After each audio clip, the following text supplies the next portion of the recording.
నాగార్జునసాగర్లోని బుద్ధవనాన్ని అంతర్జాతీయ విశ్వశాంతి కేంద్రంగా తీర్చిదిద్దడమే ప్రభుత్వ లక్ష్యమన్నారు పర్యాటక శాఖ మంత్రి జూపల్లి కృష్ణారావు. బుద్ధ ధమ్మ యాత్ర ముగింపు వేడుకల్లో మంత్రి వివేక్ వెంకటస్వామితో కలిసి మంత్రి జూపల్లి కృష్ణారావు పాల్గొన్నారు. ఆచార్య నాగార్జునుడు నడియాడిన ఈ పవిత్ర భూమిని ప్రపంచ ఆధ్యాత్మిక గమ్యస్థానంగా మారుస్తామన్నారు మంత్రి జూపల్లి. సీఎం రేవంత్ రెడ్డి నాయకత్వంలో ఫణిగిరి, నేలకుంటపల్లి బౌద్ధ క్షేత్రాలను అనుసంధానిస్తూ ప్రత్యేక పర్యాటక సర్క్యూట్ను అభివృద్ధి చేస్తున్నామని, యువత కోసం డిజిటల్ ఎక్స్పీరియన్స్ సెంటర్ను ఏర్పాటు చేయనున్నామని ప్రకటించారు. పీపీపీ పద్ధతిలో అంతర్జాతీయ ఆరామాలు, ధ్యాన కేంద్రాలను నిర్మించి బుద్ధవనాన్ని ప్రపంచానికి శాంతిని పంచే దిక్సూచిగా నిలుపుతామని మంత్రి ధీమా వ్యక్తం చేశారు.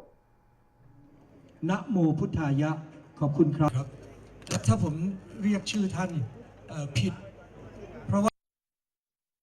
సమాజంలో మార్పు రావాలి, జీవన విధానంలో మార్పు రావాలని చెప్పని మరి 2000 సంవత్సరాల క్రితం బోధించినటువంటి విషయాన్ని ఇలా భారతదేశంలో ప్రపంచవ్యాప్తంగా ఈనాడున్నటువంటి అరాచకాలు, యుద్ధాలు రకరకాలు జరుగుతూ ఉన్నాయి రుగ్మతలు.